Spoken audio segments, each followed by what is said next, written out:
Cirebon. Dalam hal ini diwakili oleh para kuasanya yaitu 1. Sugianti Iriani SH, 2. Adnan Miftahul Hayat SH, 3. Muhammad Imanullah SH MKN, 4. Melani SH MH, 5. Dr. Umi Maskana SH MHUM, 6. MN Insang Nasruddin SH, 7. KM Ibnu Sina Jainuddin SHMH, 8. Aprian Setiawan SHMH, 9. Rio Damas Putra SH, 10. Asep Muhyiddin SHMH, 11. Mukhtar Effendi SHMH, 12. Imelda Damesari SH CPL, 13. Rahim Shah Putra SH, 14. Gideon Manurung SH, 15. Oji Tantowi SH, 16. Sunan Bendung SH, 17. Adah Ati Suryati SH, 18. Marwan Iswandi SHMH, 19. Nicholas Johan Kili SHMH, 20. Nicholas Rapel Kili SH, 21. Agus Firman Panjaitan SH, dan 22. Jidin Siagian SHMH.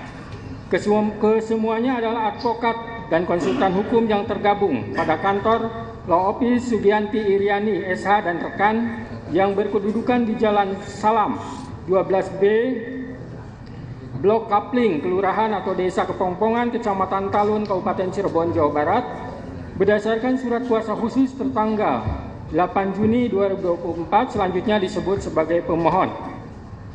Melawan Kepolisian Negara Republik Indonesia, CQ Kepala Kepolisian Daerah Jawa Barat, CQ Direktur Reserse Kriminal Umum Polda Jawa Barat, yang berkedudukan di Jalan Soekarno-Hatta nomor 748 Cimencrang, Kecamatan Gede Bage, Kota Bandung, Jawa Barat. Dalam hal ini diwakili oleh para kuasanya yaitu Kombes Polisi Nur Hadi Handayani SHMSI, AKBP Susi Bina Kurniati SHMH, AKBP Reni Martaliana SHMM, 4. Pembina tingkat 1 Dr. Anang Usman SHMSI, AKBP Rudi Trihandoyo SEMH, Kompol Deni Muktamar Esos SH, AKP Muhammad Maryadi SH, AKP Aprijal Wahyudi Ahmad SIKMM, Penata tingkat 1 Ajat Sudrajat SH, AKP Anggi Eko Prasetyo STK SIK, Ibda Sumardi SHMH, Ibda Nopan Sarip Hidayat SH, Aibtu Heri Wibowo SH, Aibtu Roni Effendi Sembiring SH, dan Bribka Anwar Hadi SH. Kesemuanya dari bidang hukum Polda Jawa Barat dan penyidik Direktorat Reserse Kriminal Umum Polda Jabar yang beralamat di Jalan Soekarno-Hatta nomor 748 Bandung, serta penyidik Satreskrim Polres Cirebon Kota yang beralamat di Jalan Veteran nomor 5 Kota Cirebon, berdasarkan surat kuasa khusus bermaterai tertanggal 21 Juni 2024 dan surat perintah Kapolda Jawa Barat nomor Sprint 1653/6 Romawi HUK garing 2024 tertanggal 21 Juni 2024, selanjutnya disebut sebagai termohon. Pengadilan negeri tersebut setelah membaca penetapan Ketua Pengadilan Negeri Bandung nomor 10 Pidkra 2024 PN Bandung tertanggal 11 Juni 2024 tentang penunjukan hakim untuk mengadili perkara ini. Setelah membaca penetapan hakim tentang hari sidang, setelah membaca berkas perkara dan surat-surat yang berhubungan dengan perkara ini, setelah memeriksa bukti surat dan mendengarkan keterangan para saksi yang diajukan di persidangan tentang duduk perkara, menimbang bahwa pemohon melalui surat permohonannya tertanggal 11 Juni 2024 yang telah didaftarkan di Kepanitraan PN Bandung di bawah register perkara nomor 10 Pidpra 2024 PN Bandung, telah mengajukan permohonan pra peradilan dengan alasan sebagai berikut. Permohonan dianggap dibacakan. Menimbang bahwa pada hari Senin tanggal 1 Juli 2024 sebagaimana persidangan yang telah ditetapkan untuk pemohon hadir para kuasanya, begitu juga untuk termohon hadir para kuasanya di persidangan. Menimbang bahwa terhadap permohonan pra-peradilan yang diajukan oleh pemohon tersebut, termohon telah mengajukan jawabannya tertanggal 2 Juli 2024 sebagai berikut, dianggap dibacakan.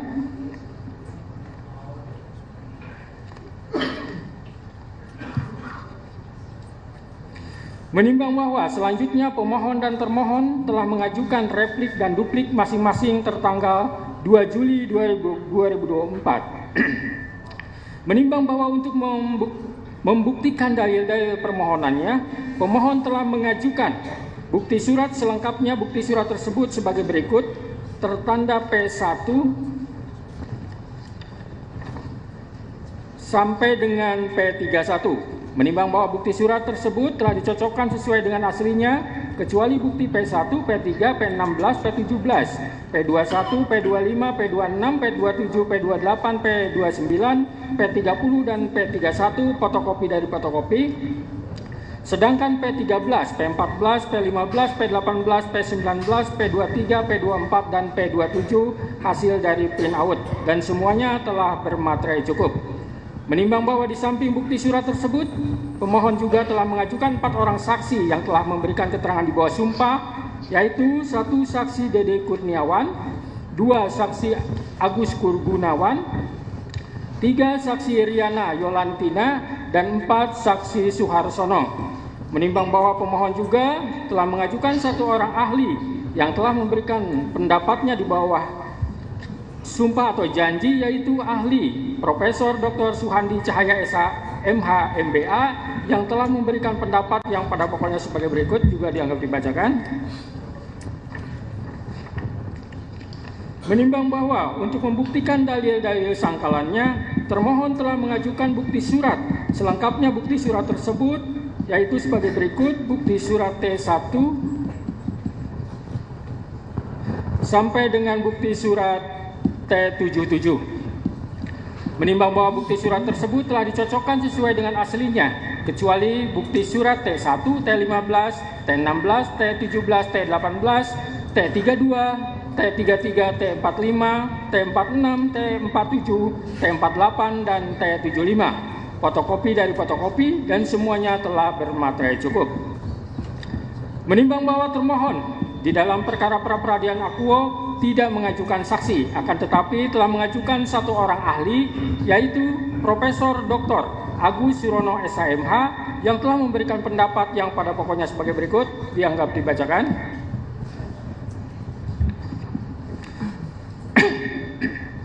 Menimbang bahwa baik pemohon maupun termohon telah mengajukan kesimpulan tertulis masing-masing tertanggal 5 Juli 2024. Menimbang bahwa selanjutnya para pihak menyatakan tidak akan mengajukan sesuatu apapun lagi ke persidangan dan mohon putusan. Menimbang bahwa untuk menyingkat uraian putusan ini, maka segala sesuatu yang tercatat di dalam berita acara persidangan dianggap telah termuat selengkapnya dan menjadi bagian yang tak terpisahkan dari putusan ini. Tentang pertimbangan hukum, menimbang bahwa maksud dan tujuan permohonan pra-peradilan pemohon adalah sebagaimana terurai di atas. Menimbang bahwa pada pokoknya menurut pemohon, penetapan tersangka kepada pemohon berdasarkan surat ketetapan nomor S-Tab garing 90 garing 5 Romawi garing Res 1.24 garing 2024 garing Distres Krimum tanggal 21 Mei 2024 atas nama Peggy Setiawan beserta surat yang berkaitan lainnya dinyatakan tidak sah dan batal demi hukum.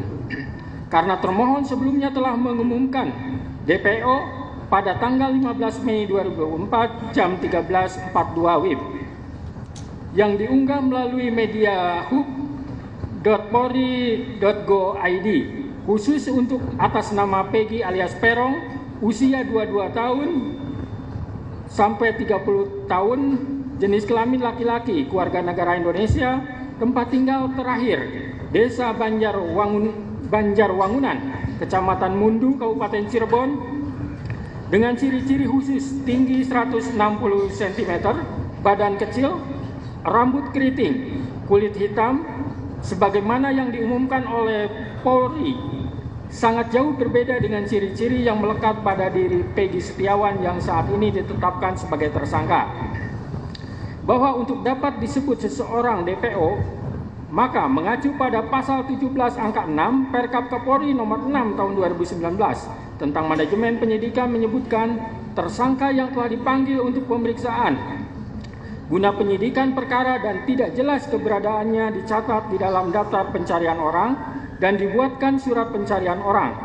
Akan tetapi dalam fakta perkara akuo, pemohon tidak pernah dipanggil oleh termohon dalam perkara tersebut. Dan pemohon tidak pernah melarikan diri, terkecuali sebelumnya apabila pemohon telah dipanggil oleh termohon secara sah, kemudian ia mengabaikan atas panggilan tersebut. Maka hal tersebut layak dilakukan penetapan tersangka selama telah ditemukannya dua alat bukti tanpa kehadirannya in absentia. Menimbang bahwa selanjutnya menurut pemohon, prasa bukti permulaan yang cukup dan bukti yang cukup dalam pasal 1 angka 14 patut diduga, pasal 17 dan pasal 21 ayat 1 KUHP harus ditafsirkan sekurang-kurangnya minimal dua alat bukti, serta berlandaskan kepada pasal 184 KUHP, serta disertai pemeriksaan calon tersangkanya. Kecuali tindak pidana yang penetapannya tersangkanya dimungkinkan dilakukan tanpa kehadiran in absentia. Artinya sebelum Peggy Setiawan ditetapkan tersangka, maka termohon memiliki kewajiban untuk melakukan klarifikasi terlebih dahulu kepada pemohon. Menimbang bahwa dalil-dalil yang dikemukakan oleh pemohon dalam permohonan tersebut telah dibantah oleh termohon dengan surat jawaban tertanggal 2 Juli 2024 sebagaimana terurai di atas. Menimbang bahwa untuk membuktikan permohonannya, pemohon telah mengajukan bukti surat yang ditandai dengan bukti P1 sampai dengan P31 dan mengajukan 1 orang ahli serta 4 orang saksi. Sedangkan untuk membuktikan bantahannya, termohon telah mengajukan bukti surat berupa T1 sampai dengan T77 serta mengajukan 1 orang ahli. Menimbang bahwa terhadap bukti-bukti yang diajukan baik oleh pemohon maupun oleh termohon, Hakim pra-peradilan hanya akan mempertimbangkan alat bukti yang ada relevansinya dengan persoalan dalam perkara pra-peradilan ini. Sedangkan yang dianggap tidak relevan dengan perkara akuo dengan sendirinya akan dikesampingkan. Menimbang bahwa hakim pra-peradilan tidak mengadili apakah seseorang itu bersalah atau tidak bersalah, serta tidak juga mengadili apakah seseorang itu pelaku atau bukan pelaku.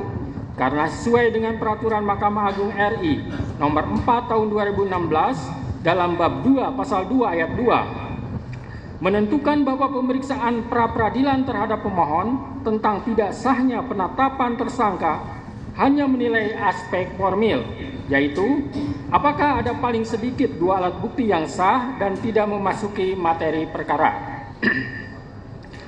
Menimbang bahwa sebelum hakim mempertimbangkan lebih lanjut apakah permohonan pra-peradilan yang diajukan oleh pemohon beralasan atau tidak, maka terlebih dahulu akan dipertimbangkan tentang berwenang tidaknya hakim pra-peradilan untuk mengadili tentang sah tidaknya penetapan tersangka berdasarkan surat ketetapan nomor Staf 90-5 Romawi Res 124/2024 Distreskrimum tanggal 21 Mei 2024 atas nama Peggy Setiawan.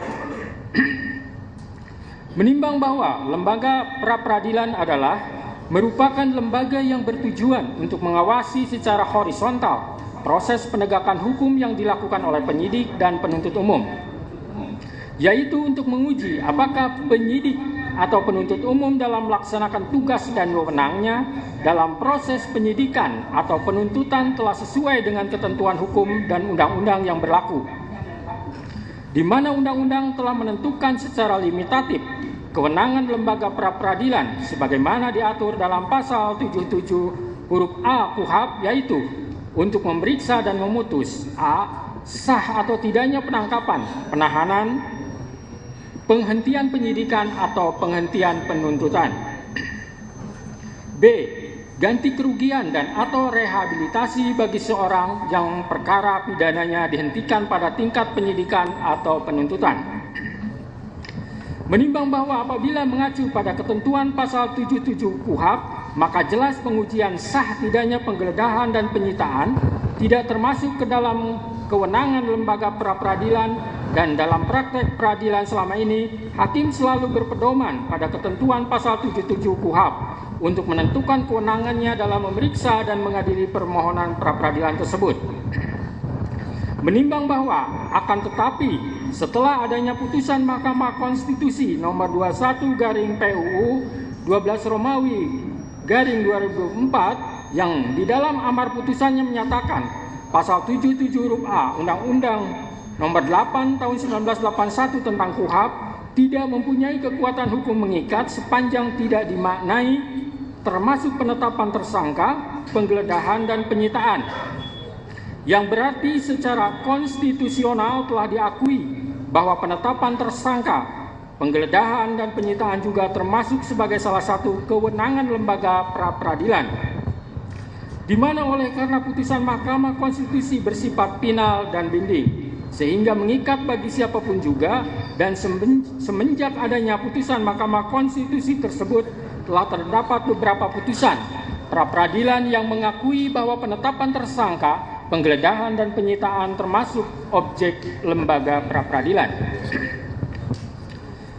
Menimbang bahwa yang jadi pertanyaan sekarang, apakah penetapan tersangka berdasarkan surat ketetapan nomor Estap garing 90 garing 5 Romawi garing Res 124 garing 2024 tertanggal 21 Mei 2024 atas nama Peggy Setiawan adalah sah atau tidak?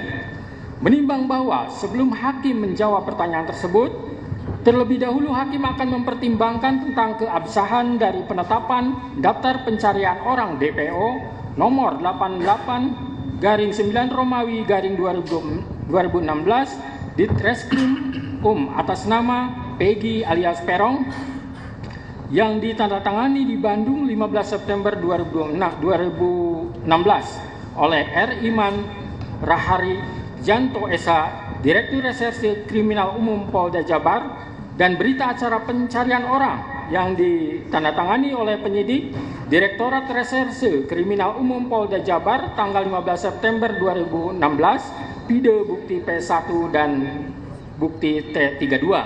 Sebagaimana telah diunggah juga oleh termohon pada tanggal 15 Mei 2024 melalui media hub.polri.go.id sebagai fakta notoir.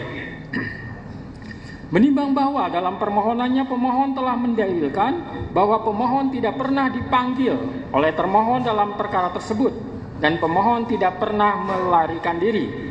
Menimbang bahwa atas dalil permohon tersebut, termohon dalam jawabannya halaman 32 sampai 33 pada pokoknya mendalilkan termohon sebelum menetapkan pemohon sebagai tersangka dan menerbitkan pemohon sebagai daftar pencarian orang DPO berdasarkan surat nomor DPO garing 88 garing 9 Romawi garing 2016 garing Distret Krimum tanggal 15 September 2016.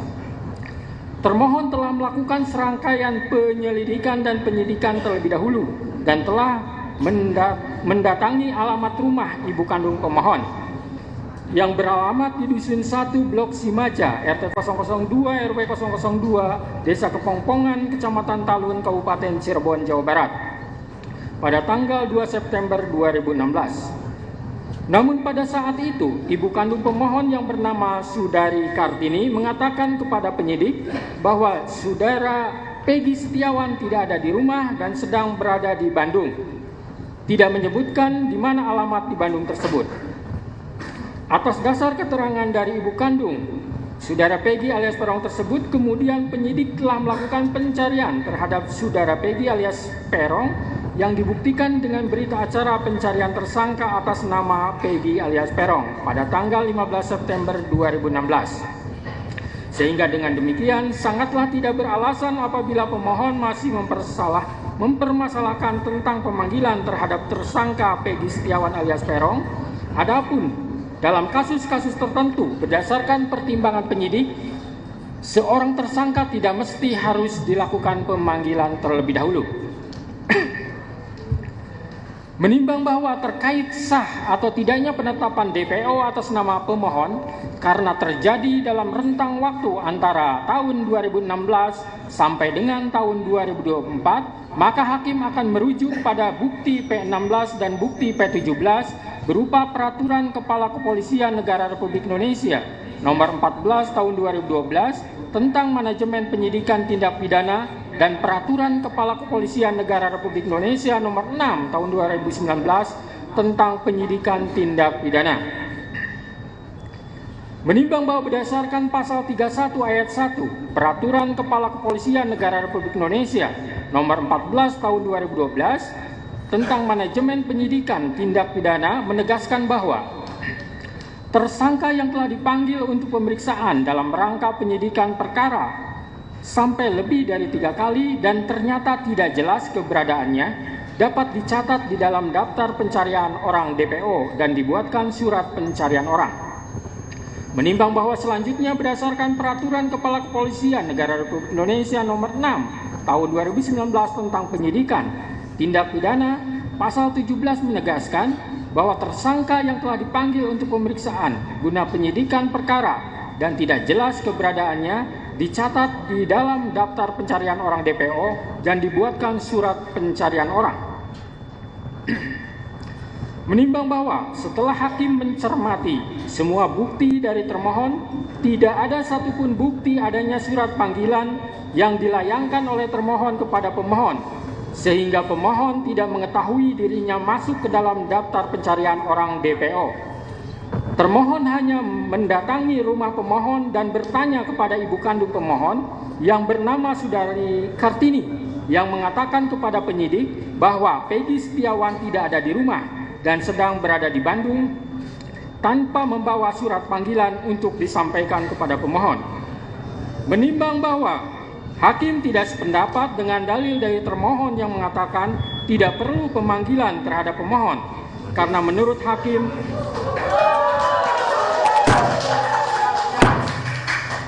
jangan ditanggapi dulu ya sebelum selesai baca putusan. Saya lanjutkan.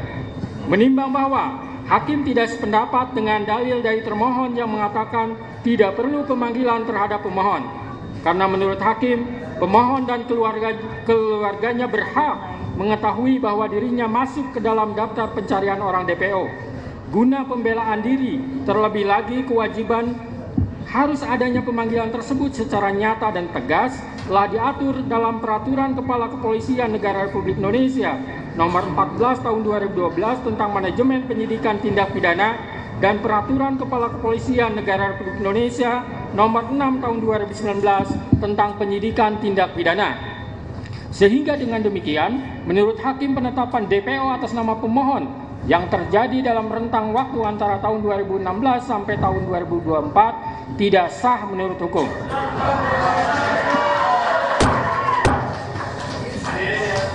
Tahan dulu. Menimbang bahwa selanjutnya hakim akan mempertimbangkan terkait penetapan tersangka berdasarkan surat ketetapan nomor S/90/5 Romawi /Res 124/2024 Diskrimum tanggal 21 Mei 2024 atas nama Peggy Setiawan adalah sah atau tidak. Menimbang bahwa pemohon mendalilkan menurut pemohon prasa bukti permulaan yang cukup dan bukti yang cukup dalam pasal 1 angka 14 patut diduga, pasal 17 dan pasal 21 ayat 1 KUHP harus ditafsirkan sekurang-kurangnya minimal 2 alat bukti serta berlandaskan kepada pasal 184 KUHP disertai pemeriksaan calon tersangkanya, kecuali tindak pidana yang penetapan tersangkanya dimungkinkan dilakukan tanpa kehadiran in absentia. Artinya sebelum Peggy Setiawan ditetapkan tersangka, maka termohon memiliki kewajiban hukum untuk melakukan klarifikasi terlebih dahulu pada pemohon.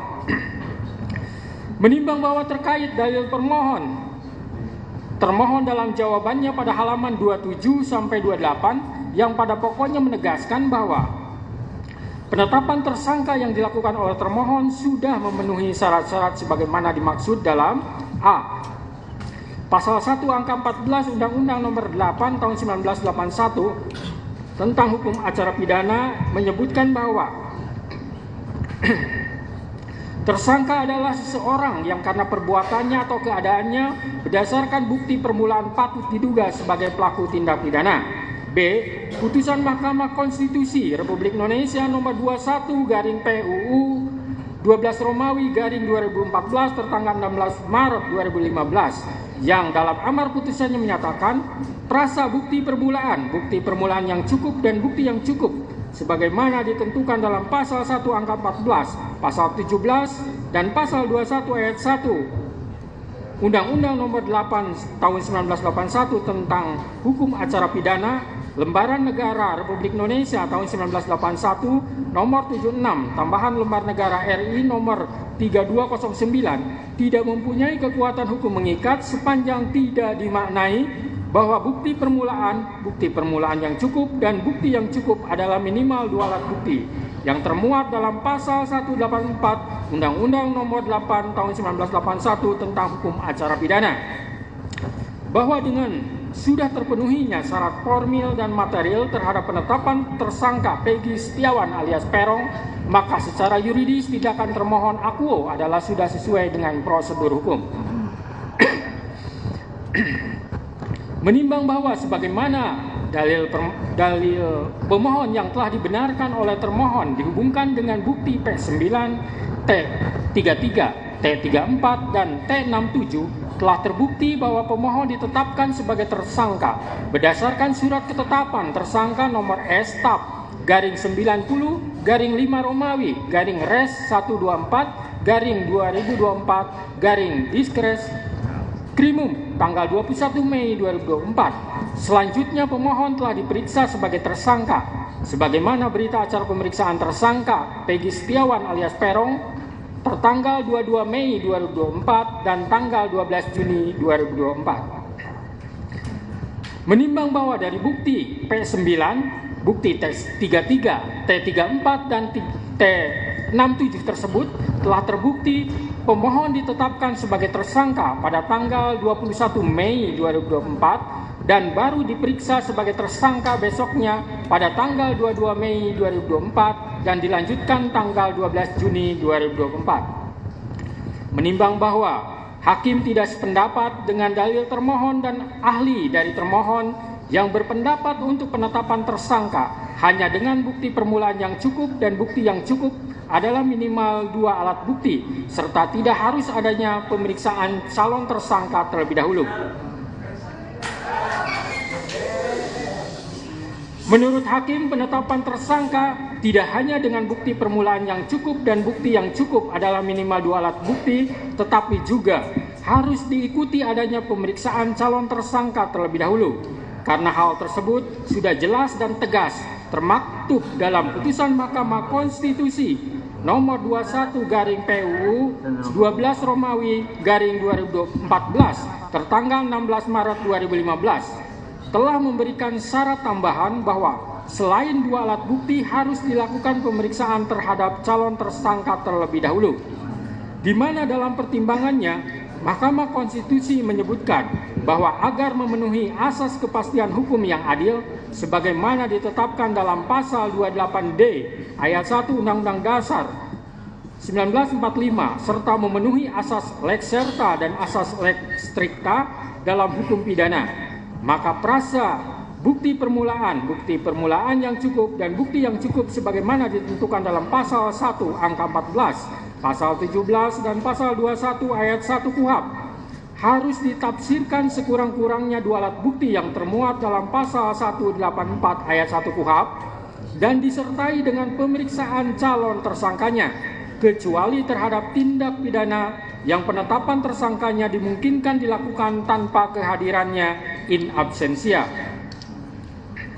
Menimbang bahwa pemeriksaan calon tersangka walaupun tidak dicantumkan dalam amar putusan, melainkan dibunyikan dalam pertimbangannya, akan tetapi putusan Mahkamah Konstitusi tersebut bersifat final dan mengikat, maka sepatutnya isi putusan seluruhnya harus dipatuhi terlebih lagi oleh penegak hukum.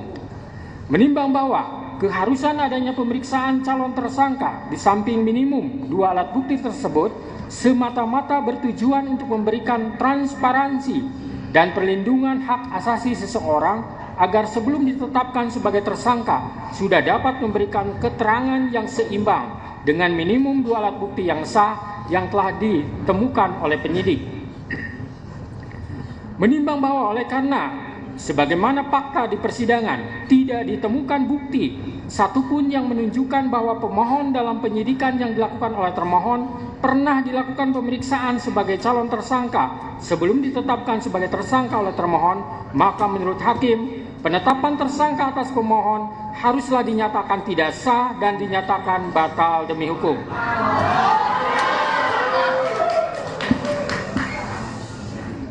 Menimbang bahwa berdasarkan pertimbangan di atas, maka alasan-alasan permohonan pra-peradilan yang diajukan oleh pemohon haruslah dinyatakan beralasan menurut hukum dan patut dikabulkan. Menimbang bahwa oleh karena penetapan pemohon sebagai tersangka didasarkan pada penyidikan yang tidak sah, maka seluruh tindakan termohon terhadap pemohon menjadi tidak sah.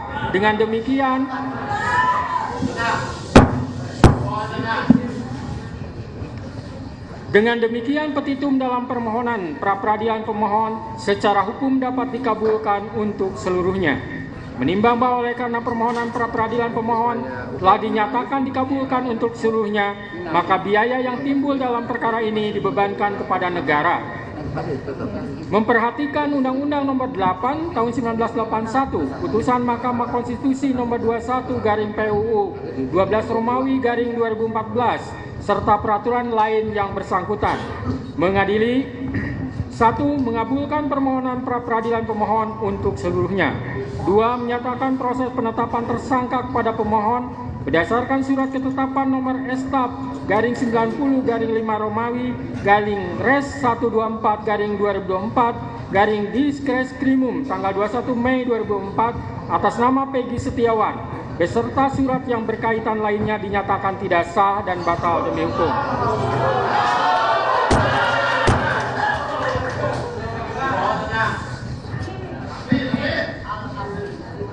3. Menyatakan tindakan termohon menetapkan pemohon sebagai tersangka dugaan tindak pidana perlindungan anak dan atau pembunuhan berencana dan atau pembunuhan sebagaimana dimaksud dalam pasal 80 ayat 1 Junto pasal 81 ayat 1 Undang-Undang RI Nomor 35 Tahun 2014 tentang perubahan atas Undang-Undang RI Nomor 23 Tahun 2022 tentang perlindungan anak dan atau pasal 340 dan pasal 338 Junto pasal 55 ayat 1 KUHP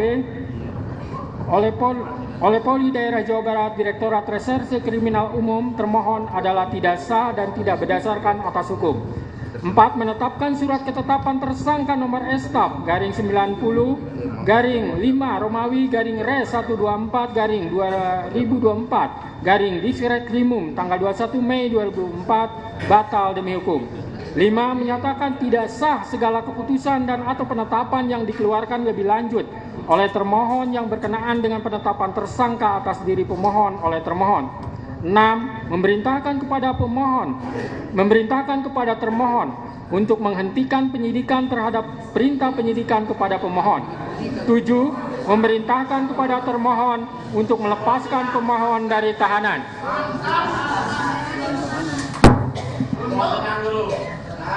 8. Memulihkan hak pemohon dalam kemampuan, kedudukan, dan harkat serta martabatnya seperti sedia kala. Dan 9. Membebankan biaya perkara kepada negara. Demikianlah diputus pada hari ini Senin, tanggal 8 Juli 2024 oleh Eman Sulaiman sebagai hakim tunggal. Berdasarkan penetapan Ketua Pengadilan,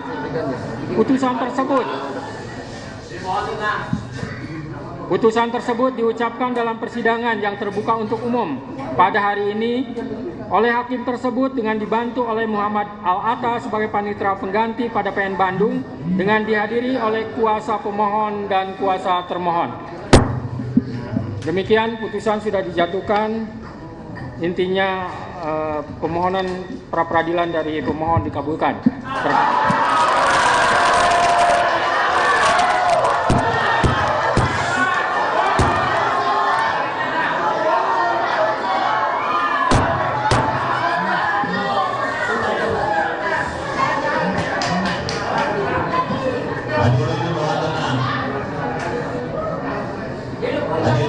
Baik ya.